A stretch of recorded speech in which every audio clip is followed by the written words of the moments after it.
व बिल वालिदैनि इहसाना, और अपने माँ बाप के साथ, अपने वालिदैन के साथ, अपने माता पिता के साथ तुम अच्छा सलूक करो। सबसे पहले अल्लाह ताला ने शिर्क से मना किया, और शिर्क से मना करने के बाद दूसरे नंबर पर वालिदैन के साथ अच्छा सलूक करने का हुक्म दिया।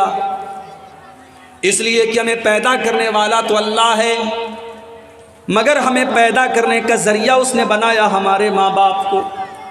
अगर हमारे माँ बाप ही न होते तो हम दुनिया में जन्म नहीं ले सकते थे। हमें दुनिया में आने के लिए अल्लाह ने ज़रिया बनाया हमारे माँ बाप को। 9 महीने हमारी माँ ने अपने पेट में हमको रखा और दुनिया की सबसे बड़ी तकलीफ़ को झेल करके हमको जन्म दिया। फिर अल्लाह ताला ने उस माँ के बदन के अंदर हमारी खुराक को रख दिया। उस माँ ने अपने खूने जिगर को दूध की शक्ल में हमको पिलाया।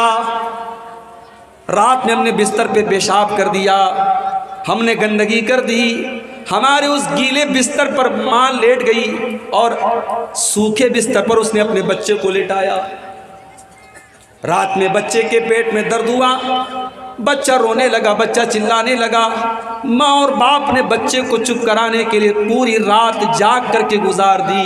मेरे प्यारे साथियों, ये मोहब्बत अगर कोई करता है तो माँ बाप अपने बच्चों से करते हैं। इसीलिए अल्लाह ने फरमाया व बिल वालिदैनि इहसाना, अपने माँ बाप के साथ तुम अच्छा सलूक करो। और जब तुम्हारे माँ बाप बुढ़ापे को पहुँच जाएं, जब तुम्हारे माँ बाप बुढ़ापे को पहुँच जाएं, बूढ़े हो जाएं, तो जैसे बच्चा जब कमज़ोर होता है, बचपन में बच्चा जब छोटा होता है तो हर बात के लिए ज़िद करता है, लेकिन जब वही बूढ़ा हो जाता है तो बुढ़ापे के अंदर भी वो सारी चीज़ें लौट आती हैं। जैसे बच्चे ज़िद्दी होते हैं वैसे बूढ़े लोग भी ज़िद्दी होते हैं। बूढ़े लोगों को भी आप देखिए बात बात पे ज़िद करते हैं, चिड़चिड़ापन आ जाता है। जैसे बच्चा कोई चीज़ आज याद है कल भूल गया, बूढ़े लोग भी बहुत जल्दी बहुत सारी चीज़ों को भूल जाते हैं।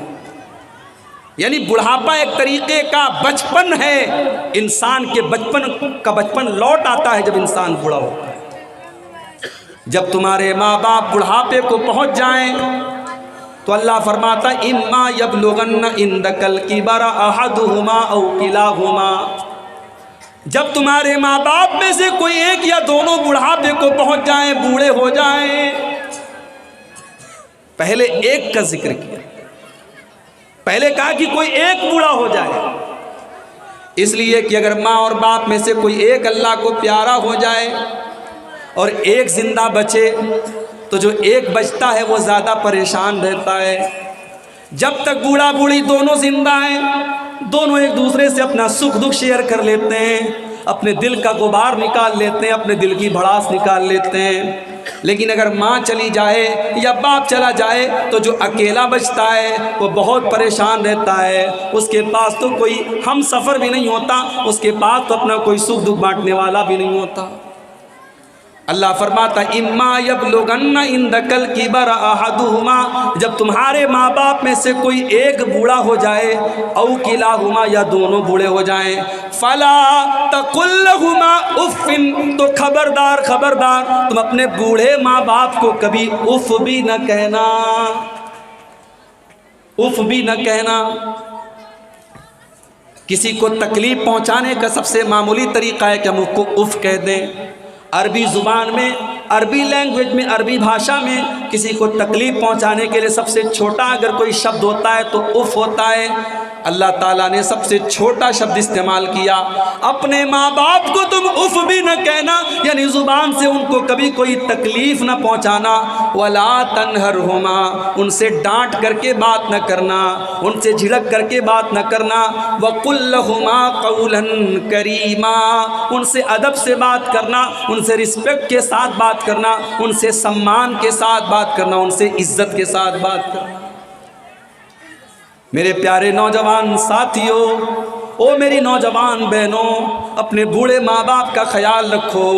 उनकी बहुत सारी बातें गलत हो सकती हैं, उनकी बहुत सारी बातें आपको बुरी लग सकती हैं, उनकी गलत बातों को भी बर्दाश्त कर लिया करो, उनके गुस्से को बर्दाश्त कर लिया करो। जब तुम छोटे थे, जब तुम बचपन में थे, तुम्हारी बहुत सारी बातों को तुम्हारे माँ बाप ने बर्दाश्त कर लिया था।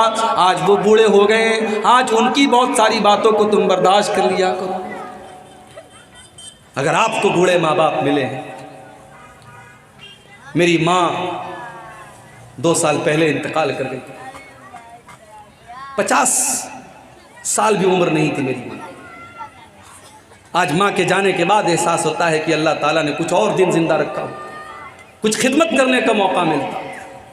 जब तक इंसान जिंदा रहता है, हम और आप उसकी कदर नहीं करते।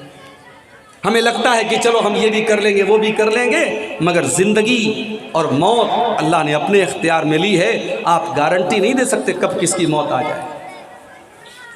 अगर आपके माँ बाप बुढ़ापे में मिले हैं आपको, तो मौका मिला है मेरे प्यारे भाइयों अपनी मग़फ़िरत करवाने का, अपनी बख्शिश करवाने का। इस मौके को गंवाइए मत। अल्लाह के नबी जुमा के दिन मिंबर पे चढ़ते हैं, मिंबर की पहली सीढ़ी पर आप कदम रखते हैं, कहते हैं आमीन। दूसरी सीढ़ी पर कदम रखते हैं, कहते हैं आमीन। तीसरी सीढ़ी पर कदम रखते हैं, कहते हैं आमीन। साहबा ने कहा अल्लाह के नबी आपने मिंबर की 3 सीढ़ियों पर कदम रख करके आमीन आमीन का, हमको बात समझ में नहीं आई। आपने फरमाया ये मैंने जो आमीन कहा है, ये हज़रत जिब्रील अलैहिस्सलाम की बद्दुआ के ऊपर आमीन कहा है। उन्होंने बद्दुआ की थी, मैंने आमीन कहा है। जब मैंने मिंबर की पहली सीढ़ी पर कदम रखा, हज़रत जिब्रील ने फरमाया रगीमा अनफ मन अदरक वालिदैहि, उस इंसान की किस्मत फूट जाए, उस इंसान वो इंसान बर्बाद हो जाए जो अपने माँ बाप को बुढ़ापे की हालत में पाए और अपनी बख्शिश न करवा सके, अपनी माफ़ी न करवा सके। जिब्रील अलैहिस्सलाम ने जब ये बद्दुआ की, मैंने आमीन कहा। फिर मैं गौर कीजिए, अगर बूढ़े माँ बाप आपको मिले हैं और आप उनकी खिदमत करके अपने आप को जन्नत का हकदार नहीं बना सके, मेरे प्यारे साथियों, तो अल्लाह के नबी उस बद्दुआ पर आमीन कह रहे हैं और जिब्रील जो फरिश्तों के सरदार हैं वो बद्दुआ दे रहे हैं कि ऐसा इंसान बर्बाद हो जाए। इसलिए अपने बूढ़े माँ बाप का ख्याल रखो, उनकी खिदमत करो, उनकी कदर करो।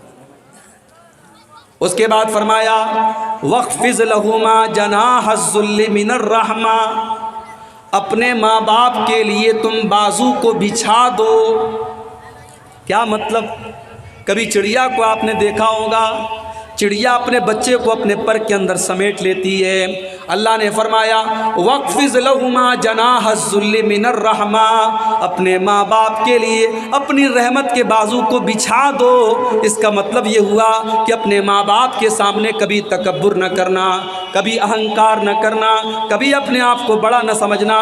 तुम दुनिया की बड़ी से बड़ी पोस्ट पर चले जाओ, जितनी भी तरक्की कर लो, जितने बड़े भी तुम ऑफिसर बन जाओ, जब अपनी माँ के पास बैठा करो, जब अपने बाप के पास बैठा करो, तो अपने आप को छोटा समझा करो। तुम जितनी भी तरक्की कर लो, अपनी माँ से बड़े हो नहीं हो सकते, अपने बाप से बड़े नहीं हो सकते। जब माँ के पास बैठो तो ये सोच करके बैठो इसके पैरों के नीचे मेरी जन्नत है, और जब बाप के पास बैठो तो ये सोच करके बैठो ये जन्नत का दरवाज़ा है। वक़्फ़िज़ लहुमा जनाहज़्ज़ुल्लि मिनर रहमा, अपने माँ बाप के लिए रहमत के बाजू को बिछा दो। वक़ुर रब्बिरहमहुमा कमा रब्बयानी सगीरा, और एक छोटी सी दुआ अल्लाह ताला ने सिखाई कि ये दुआ तुम पढ़ा करो कि ऐ मेरे परवरदिगार, ऐ मेरे रब, तू मेरे माँ बाप पर रहम फरमा जिस तरह बचपन में उन्होंने मुझे पाला है। माँ बाप की परवरिश का आप हक अदा नहीं कर सकते। हज़रत उमर फारूक रज़ी अल्लाह ताला अन्हु खाने काबा का तवाफ़ कर रहे थे। एक इंसान को देखा अपनी माँ को कंधे पर बिठाकर खाने काबा का तवाफ़ कर रहा है। बूढ़ी माँ है, बूढ़ी माँ को कंधे पर बिठाया है और खाने काबा का तवाफ़ कर रहा है।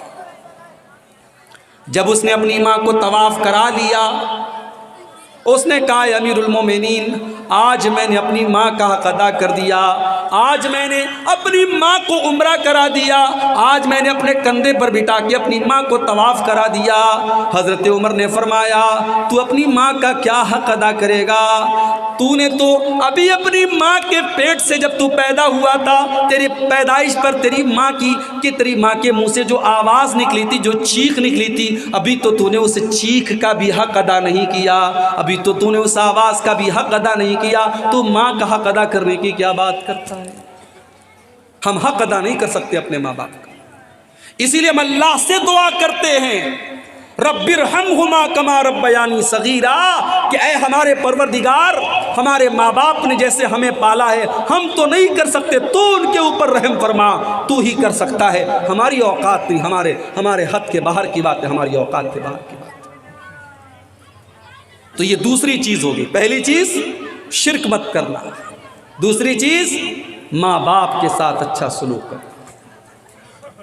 उसके बाद फरमाया, रब्बुकुम आलमु बिमा फी नुफूसिकुम, मेरे बंदो अपने आप को बहुत पारसा न बनो, अपने आप को बहुत नेक मत जाहिर करो, तुम्हारे दिल के अंदर क्या है अल्लाह को खूब पता है।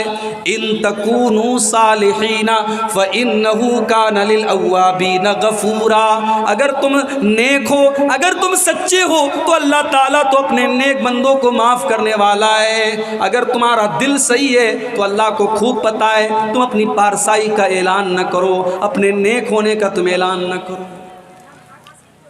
उसके बाद